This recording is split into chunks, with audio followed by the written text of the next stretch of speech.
Assalamualaikum warahmatullahi wabarakatuh.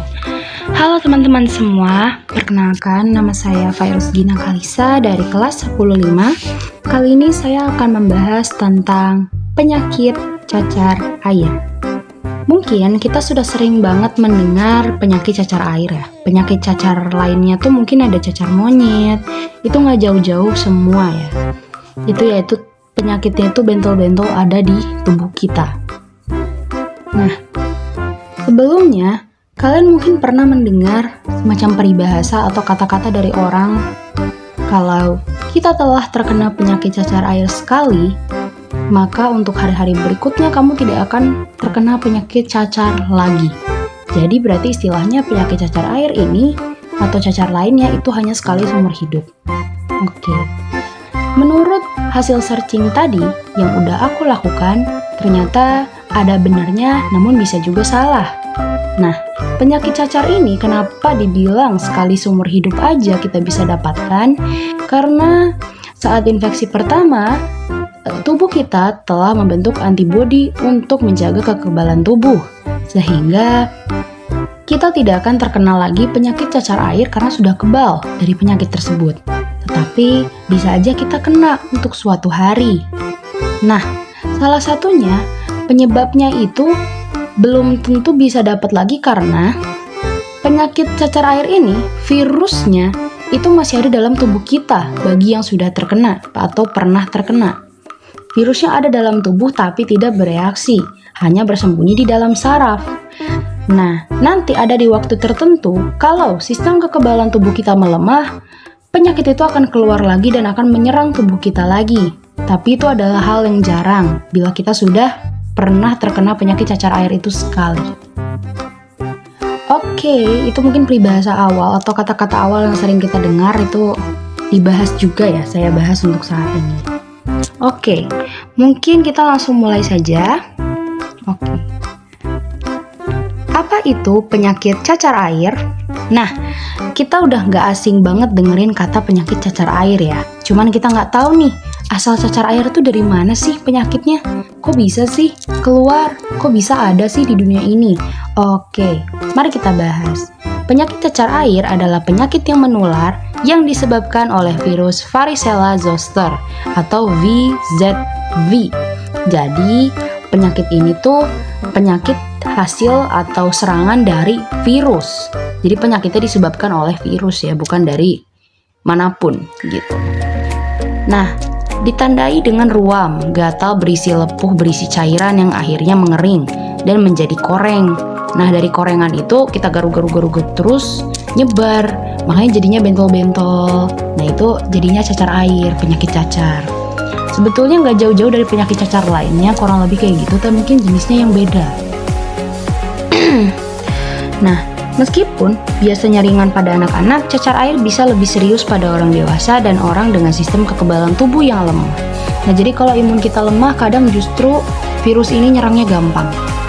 Dengan potensi komplikasi seperti infeksi bakteri, pneumonia, dan ensefalitis atau radang otak. Bisa langsung kena radang otak ya. Oke. Kemudian kita coba lihat apa penyebab penyakit cacar. Nah, penyakit cacar air ini penyebabnya itu tadi dari infeksi virus Varicella zoster ya. Nah kita akan masuk nih, virus ini tuh adalah anggota keluarga virus herpes yang sangat menular, jadi gampang banget menularnya. Cacar air adalah infeksi primer, sedangkan cacar ular terjadi ketika virus yang laten atau dormant di dalam tubuh diaktifkan kembali di kemudian hari. Nah itu yang tadi maksudnya, jadi virusnya tuh berdiam diri atau bersembunyi di saraf kita aja, gak bereaksi, itu ternyata dari cacar ular ya. Dia tuh diaktifkan kembalinya tuh nanti di kemudian hari kalau sistem kekebalan tubuh kita tuh melemah. Tapi nggak cuma cacar ular, cacar air juga bisa melakukan hal yang sama. Tapi memang umumnya jarang, karena orang yang udah pernah kena sekali, tubuh kita memang seringnya tuh membentuk antibodi agar kita kebal dari penyakit cacar air untuk yang kedua atau ketiga kalinya. Oke, kemudian ada juga yaitu cara penularan penyakit cacar air. Sebetulnya cara penularannya ini banyak, cuman kita ambil 5 contoh. Nah, contoh pertama yaitu kontak langsung dengan cairan lepuh. Jadi cairan yang setelah kita sentuh langsung melepuh di badan kita atau di kulit kita, itu bisa memulai penyakit cacar air itu ada dalam tubuh kita. Kemudian yang kedua, menghirup percikan atau droplet saat penderita batuk atau bersin. Nah ini kita nih kayak menghirup semacam percikan atau menghirup udara yang gak semestinya harusnya dihirup. Kemudian pada saat dia menghirup itu ternyata dia ada menderita batuk dan bersin. Ini umumnya ada di penyakit lain juga, tapi ternyata bisa sampai terkena juga di cacar air. Jadi ternyata penyakitnya tuh nggak umum banget gitu. Ada juga cacar air juga bisa kayak gini. Yang ketiga, menyentuh benda yang terkontaminasi virus seperti pakaian atau tempat tidur. Nah, asal muasal yang paling sering terjadi orang-orang sakit apalagi terkena virus itu mulai dari peralatan-peralatan rumah. Mau itu tempat tidur, mau itu bantal, mau itu alat-alat masak, alat tulis, apapun itu yang nggak dibersihkan, ada virus di situ, itu bisa menyebabkan kita terkena penyakit apapun itu, termasuk si cacar air ini. Yang keempat, kontak erat yang cukup lama di ruangan tertutup. Sebetulnya ini kayak isolasi diri ya, tapi isolasi dirinya tuh harus yang jelas. Kalau kita mengisolasi diri untuk menjaga agar tidak menular ke orang lain itu nggak apa-apa. Tapi bila kontak eratnya tidak ada maksud lain, itu bisa membuat penularan khusus terhadap penyakit cacar air juga. Yang terakhir, virus yang menyebar melalui udara. Ternyata cacar air ini kalau kita cari tahu tuh ternyata bisa menyebar lewat udara juga. Jadi bahaya juga lah, makanya kita harus hati-hati. Kemudian kita akan masuk ke sejarah cacar air. Cacar air ini juga punya sejarah. Nah, sejarah cacar air dimulai dari zaman kuno, udah lama banget nih. Dengan bukti tertulis tertua muncul di Tiongkok pada abad keempat Masehi. Penyakit ini baru dibedakan secara klinis dari cacar pada tahun 1767 atau 1767 oleh dokter Inggris William Haberden.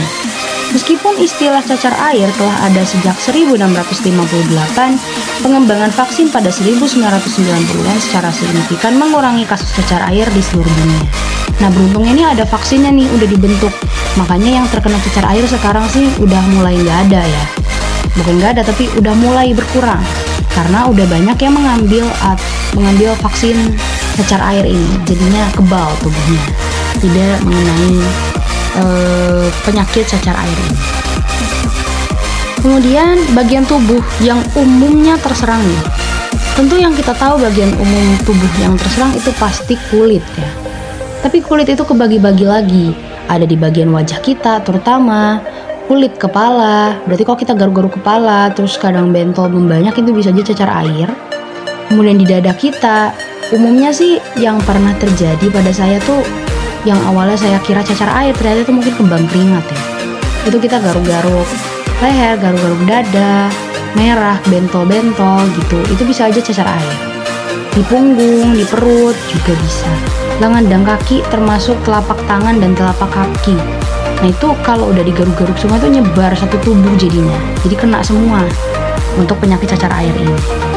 Makanya bagian tubuh yang terserang rata-rata ke sana. Kemudian ada juga gejala penyakit dari si cacar air ini. Nah, gejala penyakit cacar air itu meliputi ruam gatal berupa bintik merah yang berubah menjadi lepuh berisi cairan bening, atau mungkin nanah ya. Demam ringan, sakit kepala, kelelahan, dan hilang nafsu makan. Ruam ini biasanya muncul pertama kali di dada, punggung, dan wajah. Jadi kok kita garuk-garuk, muncul bentolan, banyak nyebar, nah itu bisa aja cacar tuh. Lalu menyebar ke seluruh tubuh dan akan mengering menjadi koreng dalam waktu sekitar 1 minggu. Nah, korengnya ini nyebar perlahan-lahan sehingga tubuh kita terkena semua. Nah, ini akhirnya namanya cacar air. Setelah kita garuk ternyata muncul air. Nah, berarti itu cacar air. Air yang bening ini mungkin maksudnya tuh nanah ya. Jadinya namanya tuh cacar air untuk ini. Kemudian kita lanjut untuk pengobatan dan cara pencegahannya. Pengobatan cacar air ini fokus pada pereda gejala seperti nyeri dan demam. Biasanya dengan obat-obatan seperti paracetamol dan perawatan di rumah untuk mengurangi gatal.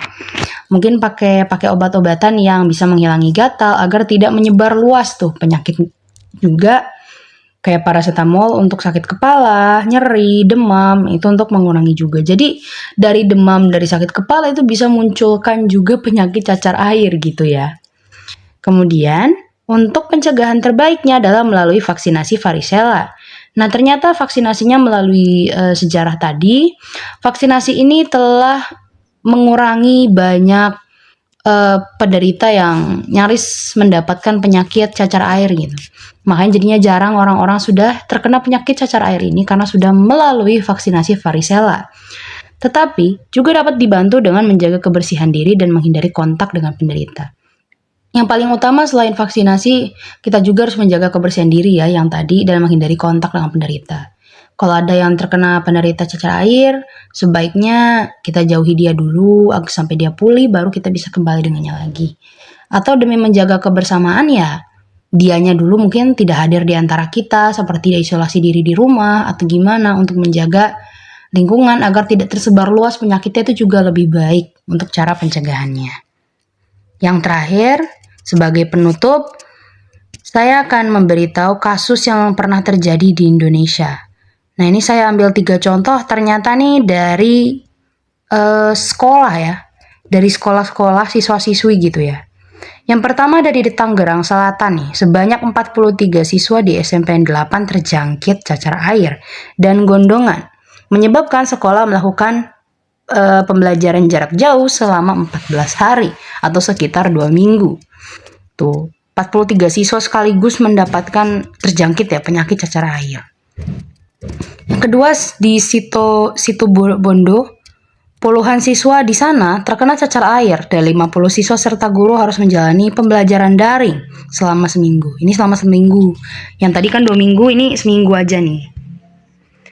Nah, kemudian yang ketiga, Cilegon. Di Cilegon itu ada sebanyak 33 siswa di SD Negeri Blok 1 terpaksa pulang karena 15 diantaranya menunjukkan gejala cacar air.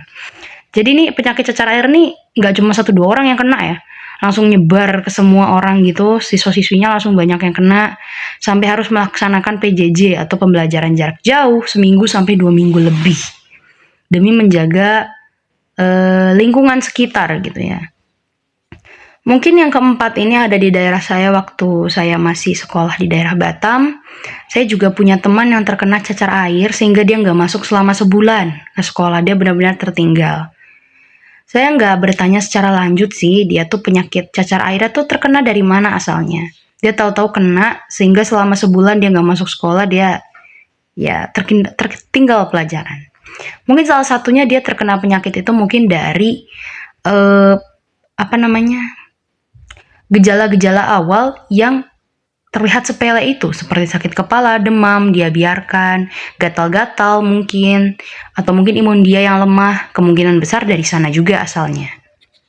Oke, mungkin untuk pembahasan cacar air yang bisa saya sampaikan hari ini itu saja. Semoga menambahkan manfaat dan ilmu untuk kalian untuk mengenal apa itu penyakit cacar air. Sekian dari saya. Wassalamualaikum warahmatullahi wabarakatuh. Stay tune di video lainnya ya.